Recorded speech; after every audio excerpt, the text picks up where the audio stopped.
દેવનું કરીએ, આપણા ઈષ્ટદેવનું કરીએ, આપણા દેવાધિદેવ મહાદેવનું કરીએ, પરંતુ જે મહાદેવ ધ્યાન ધરી રહ્યા છે એ કોનો ધરી રહ્યા છે?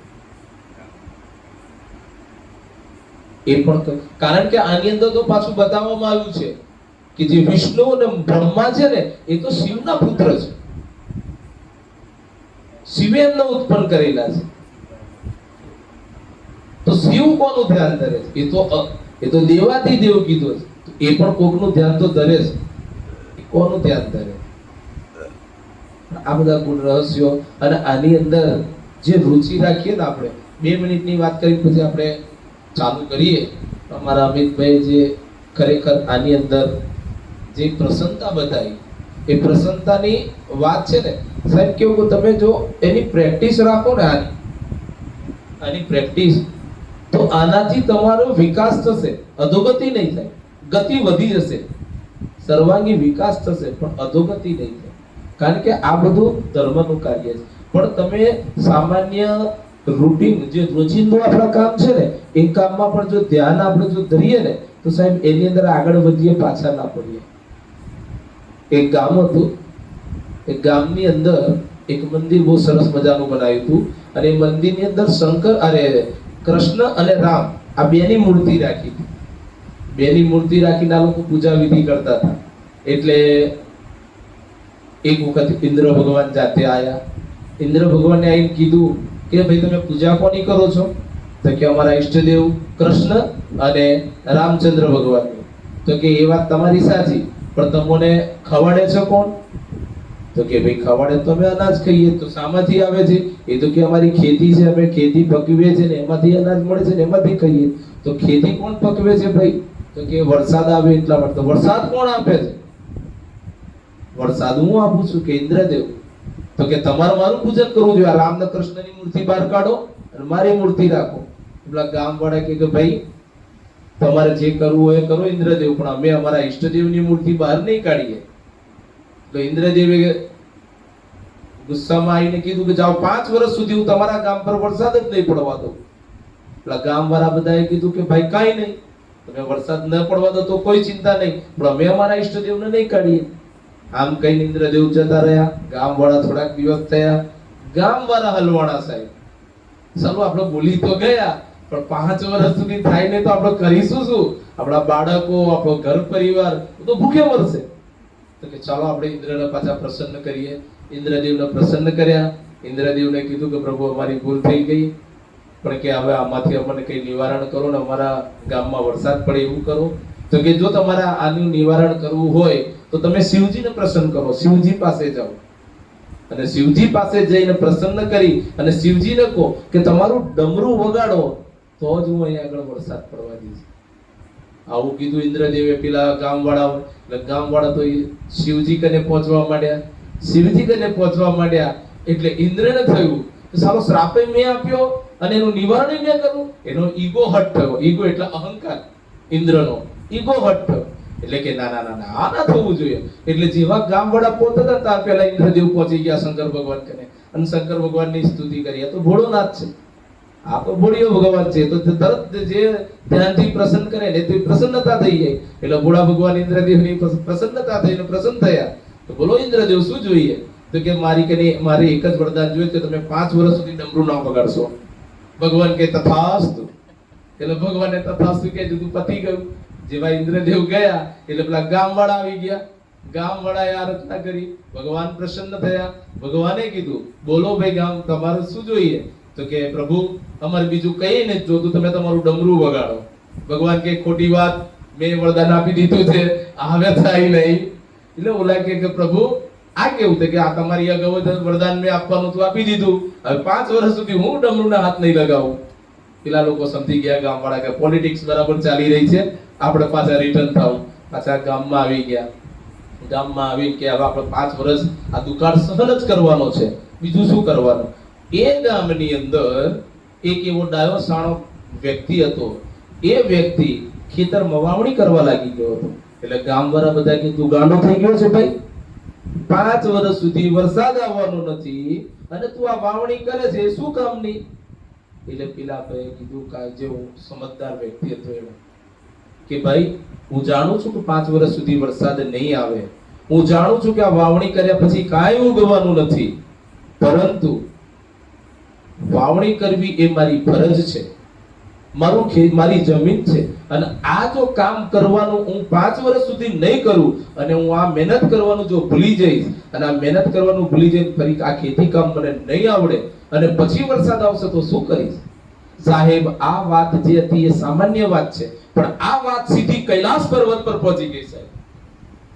આ જે વાત થઈ એ વાતનું કનેક્શન સીધું કૈલાસ પર્વત પર પહોંચી ગયું અને કૈલાસ પર્વત પર મહા ઉમા બેઠા હતા, પાર્વતી માતાએ સાંભળ્યું. પાર્વતી માતા તો ફટાફટ શિવજીને, આ તો પોતાના પત્ની હતા એટલે એમનો સર્વ હક હતો, શંકર ભગવાનને દંડોરી ઊભા કરી દીધા. ભગવાન કહે કે સતી, મારું તપસ્યા કેમ ભંગ કરો? અરે તમારી ભંગ કરવી પડે એવી છે તપસ્યા, પણ કે છે શું? અરે કે તમે સાંભળ્યું, તમે જેની માટે ડમરું વગાડવાની ના પડી એ ગામના લોકો શું કરે? તો કે શું? પેલો એક જણો કેટલો સામાન્ય માણસ છે, પામર જીવ છે, પણ એનો વિચાર જુઓ કેટલો ઊંચો છે કે હું 5 વર્ષ સુધી જો ખેતી ના કરું અને આ ખેતીનું કામ ભૂલી જઉં તો કે સતી તો શું? તો પ્રભુ, તમે 5 વર્ષ સુધી ડમરું ના વગાડો અને તમે ભૂલી જાવ તો? એટલે ભગવાનને પણ થયું કે એ વાત સાચી છે, મને વગાડી તો જોવા દે, મેં ભૂલી તો નથી ગયો. જેવું ડમરું વગાડ્યું ને સાહેબ, અને એ ગામમાં વરસાદ થયો દનદનાઈ, અને જેને વાવ્યું હતું એનું ઉગ્યું અને જેને નતું વાવ્યું એને બધું ખોયું. એટલે સાહેબ, આપણે આપણું કર્મ છે એ કર્મ કરે જવાનું, ફળ આપનારો પરમાત્મા ઉપર બહુ પરમેશ્વર દયાળુ બેઠો છે. તો આપણે આગળ કથાની શરૂઆત કરીશું. આપણે વાવ્યા કરું બસ ફળ તો એને આપવાનું છે, આપણે ફળની પ્રાપ્તિ નહીં રાખવાની, એ ફળ એ આપનારો બેઠો છે માલિક.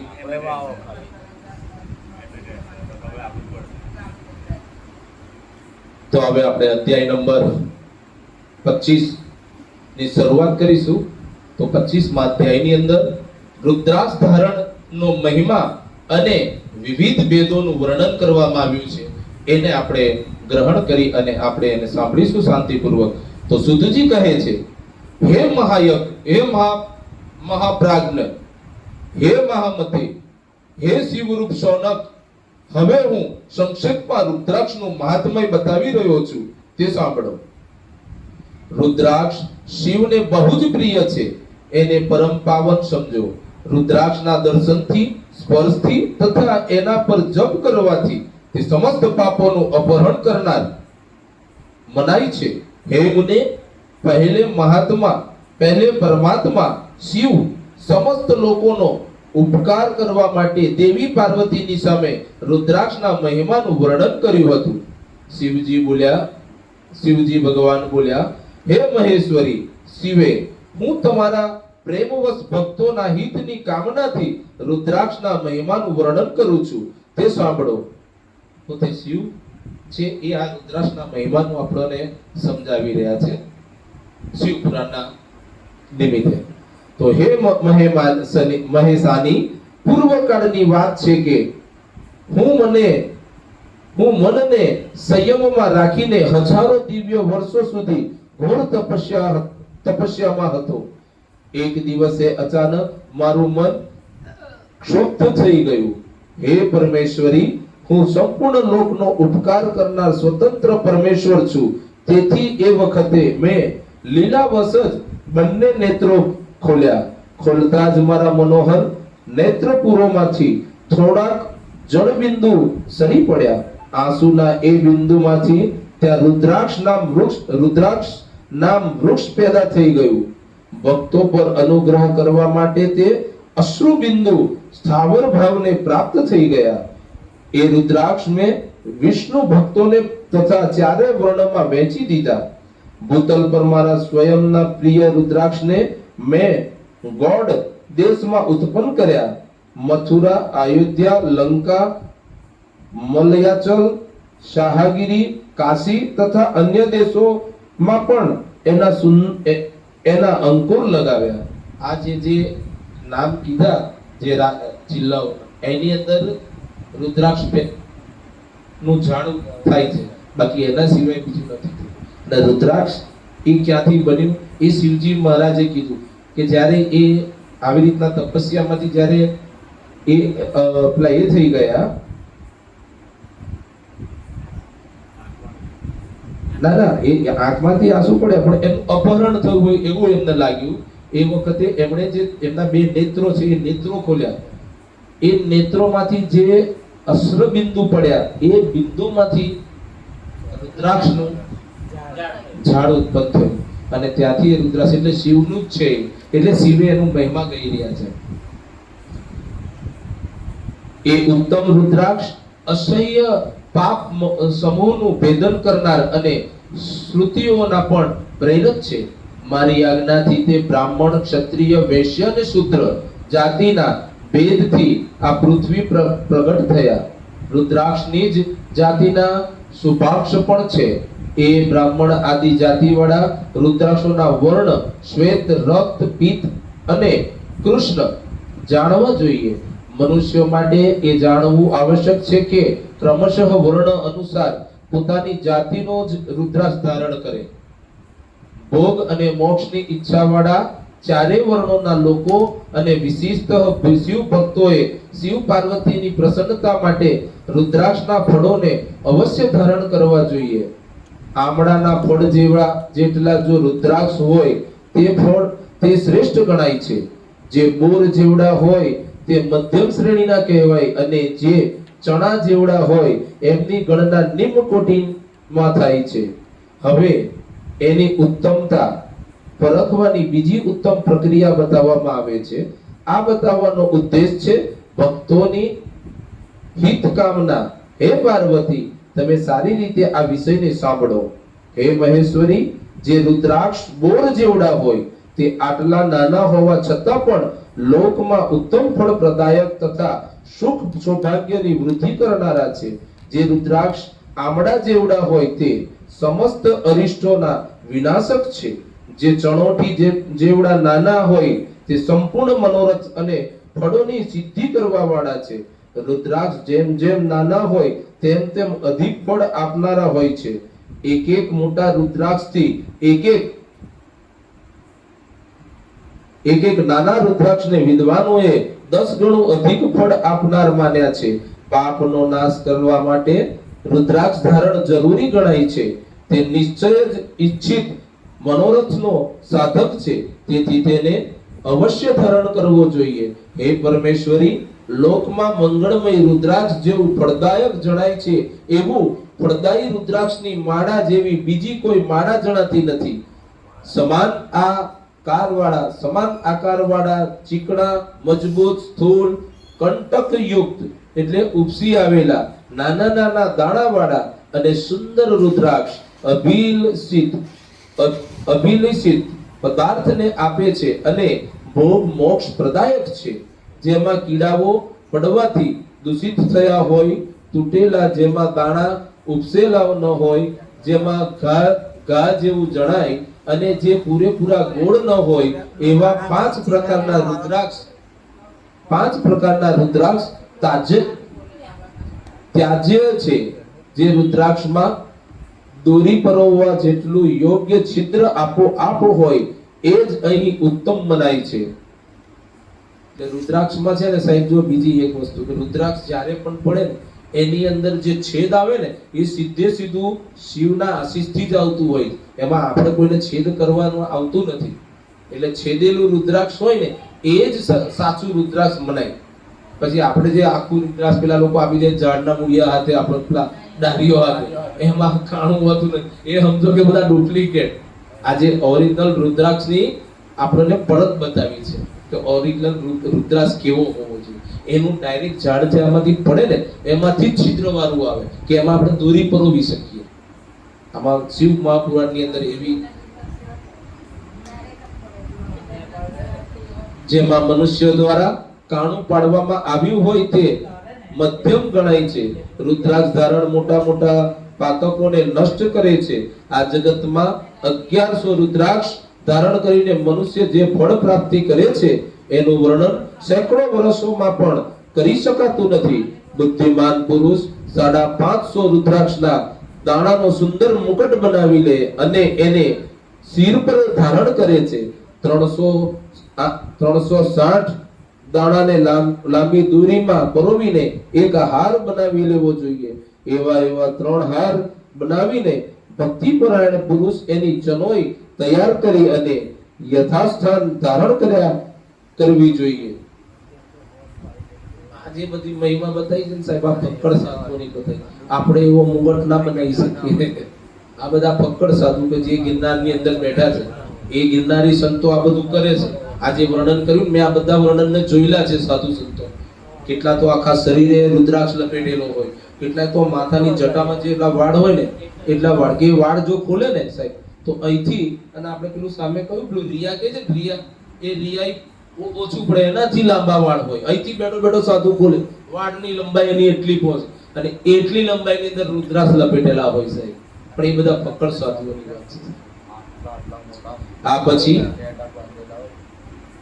કયા અંગમાં કેટલા રુદ્રાક્ષ ધારણ કરવા જોઈએ એ બતાવીને સુતજી બોલ્યા, હે મહર્ષિઓ, માથા પર ઈશાન મંત્રથી, કાનમાં તત્વપુરુષ મંત્રથી,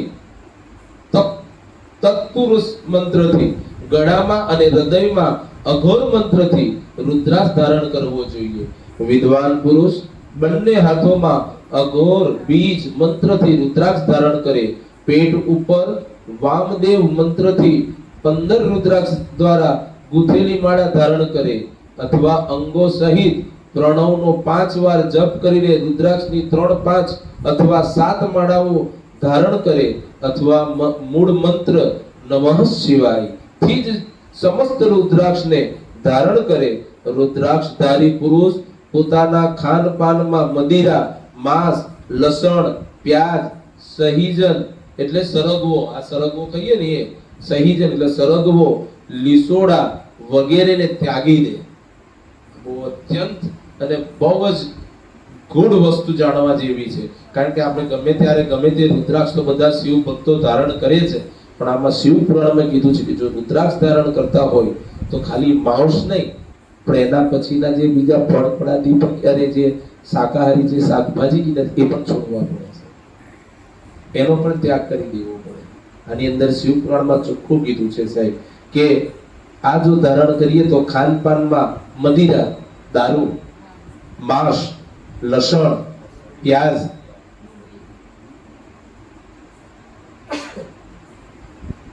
સહીજન કહેતા સરગવો, આની અંદર ઉલ્લેખ પાછો સરગવાનો પણ કર્યો. સહીજન જો કહી દીધું હોત ને તો ગુલગુલમાં આપણે સરગવો ખાયા કરત તો શિવ ચલાયા કરે, પણ આમાં શિવે પાછો શિવ પુરાણમાં એનો લીસોડો આપ્યો. સહીજન એટલે સરગવો.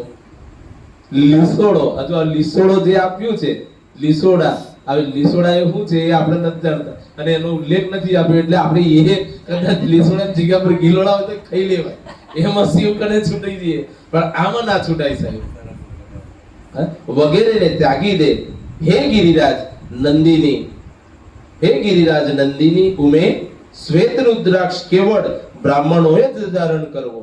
હવે આની અંદર કયા કયા રુદ્રાક્ષ આપણે ધારણ કરી શકીએ એનો ઉલ્લેખ કર્યો છે કે હે ગિરિરાજ નંદની ઉમે શ્વેત રુદ્રાક્ષ કેવળ બ્રાહ્મણોએ જ ધારણ કરવો.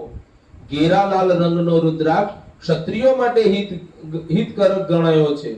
વૈશ્યો માટે પ્રતિદિન વારંવાર પીળા રુદ્રાક્ષને ધારણ કરવો જોઈએ, અને શૂદ્રોએ કાળા રંગનો રુદ્રાક્ષ, આ શૂદ્રોમાં આપણે આવીએ સાહેબ, શૂદ્રોએ કાળા રંગનો રુદ્રાક્ષ ધારણ કરવો જોઈએ. આ વેદોક્ત માર્ગ છે. બ્રહ્મચારી, વાનપ્રસ્થ, ગૃહસ્થ અને સંન્યાસી બધાએ નિયમ પૂર્વક રુદ્રાક્ષ ધારણ કરવો ઉચિત છે. એને ધારણ કરવાનું સૌભાગ્ય બહુ પુણ્યથી મળે છે. હે ઉમે, પહેલા આમળા જેવડો અને પછી એનાથી નાનો રુદ્રાક્ષ ધારણ કરવો. જે રોગી હોય, જેમાં દાણા ન હોય, કીડાઓ પડ્યા હોય, યોગ્ય છિદ્ર ન હોય એવા રુદ્રાક્ષને મંગલકામી પુરુષોએ ધારણ ન કરવો. રુદ્રાક્ષ મારો મંગલમય શ્રી વિગ્રહ છે. તે છેવટે ચણા જેવડો લઘુતર થઈ જાય છે. સૂક્ષ્મ રુદ્રાક્ષને જ સદા પ્રશસ્ત માનવામાં આવ્યો છે. બધા આશ્રમોમાં સમસ્ત વર્ણોમાં સ્ત્રીઓમાં તથા શૂદ્રોને પણ ભગવાન શિવની આજ્ઞા અનુસાર સદૈવ રુદ્રાક્ષ ધારણ કરવો જોઈએ. યતિઓ માટે પ્રણવના ઉચ્ચારણ પૂર્વક રુદ્રાક્ષ ધારણ કરવાનું વિધાન છે, જેમાં લલાટમાં ત્રિપુંડ લાગેલું હોય અને સર્વ અંગ રુદ્રાક્ષથી વિભૂષિત હોય અને જે મૃત્યુંજય મંત્રનો જપ કરી રહ્યો હોય એનું દર્શન કરવાથી સાક્ષાત રુદ્ર દર્શનનું ફળ મળે છે. હે પાર્વતી, રુદ્રાક્ષ અને પ્રકારના બતાવ્યા હે પાર્વતી, રુદ્રાક્ષ અનેક પ્રકારના બતાવ્યા છે. હું એમના ભેદોનું વર્ણન કરું છું. એ ભેદ ભોગ અને મોક્ષ રૂપ દેનાર છે. તમે ઉત્તમ ભક્તિ પૂર્વક એનો પરિચય સાંભળો. એક મુખવાળો રુદ્રાક્ષ સાક્ષાત શિવનું સ્વરૂપ છે. તે ભોગ અને મોક્ષ રૂપી ફળનો પ્રદાયક છે. જ્યાં રુદ્રાક્ષની પૂજા થતી હોય ત્યાંથી લક્ષ્મી દૂર જતી નથી. એ સ્થાપનાના બધા જ ઉપદ્રવ્યો નષ્ટ થઈ જાય છે. ત્યાં રહેનારા લોકોની સંપૂર્ણ કામનાઓ પૂર્ણ થઈ જાય છે. બે મુખવાળો રુદ્રાક્ષ દેવ દેવેશ્વર કહેવાયો છે. તે સંપૂર્ણ કામનાઓ અને ફળોને આપનારો છે. ત્રણ મુખવાળો રુદ્રાક્ષ સદા સાક્ષાત સાધનાનું ફળ આપનાર છે. એના પ્રભાવથી બધી વિદ્યાઓ પ્રતિષ્ઠિત થઈ જાય છે. ચાર મુખવાળો રુદ્રાક્ષ સાક્ષાત બ્રહ્માનું સ્વરૂપ છે. તે દર્શન અને સ્પર્શથી શીઘ્ર જ ધર્મ, અર્થ, કામ અને મોક્ષ એ ચારે પુરુષાર્થોને આપનાર છે. પાંચ મુખવાળો રુદ્રાક્ષ સાક્ષાત કાલાગ્નિ રુદ્ર રૂપ છે. તે સર્વ કાંઈ કરવા સમર્થ છે. સર્વને મુક્તિપ્રદ અને સંપૂર્ણ મનોવાંછિત ફળ પ્રદાન કરે છે. પંચમુખ રુદ્રાક્ષ સમસ્ત પાપને દૂર કરે છે. છ મુખી રુદ્રાક્ષ કાર્તિક સ્વરૂપ છે. જો જમણી બગલની બાજુમાં ધારણ કરવામાં આવે તો તે ધારક બ્રહ્મ હત્યા વગેરે પાપોથી મુક્ત થઈ જાય છે. એમાં સંશય નથી. હે મહેશ્વરી, સાત મુખી રુદ્રાક્ષ અનંગ સ્વરૂપ અને અનંગ નામથી પ્રસિદ્ધ છે. હે દેવીસી, એને ધારણ કરનાર દરિદ્ર પણ ઐશ્વર્યશાળી થઈ જાય છે. અષ્ટમુખી રુદ્રાક્ષ અષ્ટમૂર્તિ ભૈરવ રૂપ છે. એને ધારણ કરવાથી મનુષ્ય પૂર્ણાયુ થાય છે અને મરણ પછી શૂલધારી શંકર થઈ જાય છે. નવમુખી રુદ્રાક્ષ ભૈરવ તથા કપિલ મુનિનું પ્રતીક માનવામાં આવ્યું છે, અથવા નવરૂપ ધારણ કરનારી મહેશ્વરી દુર્ગા અને અધિષ્ઠાત્રી દેવી માનવામાં આવી છે. જે માણસ ભક્તિ પરાયણ થઈને પોતાના ડાબા હાથમાં નવમુખી રુદ્રાક્ષ ધારણ કરે છે એ નિશ્ચય જ મુજ સમાન સર્વેશ્વરા થઈ જાય છે. એમાં સંશય નથી. હે મુનીશ્વરી, દસમુખી રુદ્રાક્ષ સાક્ષાત ભગવાન વિષ્ણુનું રૂપ છે.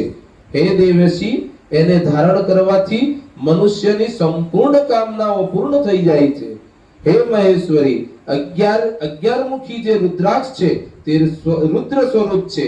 એને ધારણ કરવાથી મનુષ્ય સર્વત્ર વિજય થાય છે.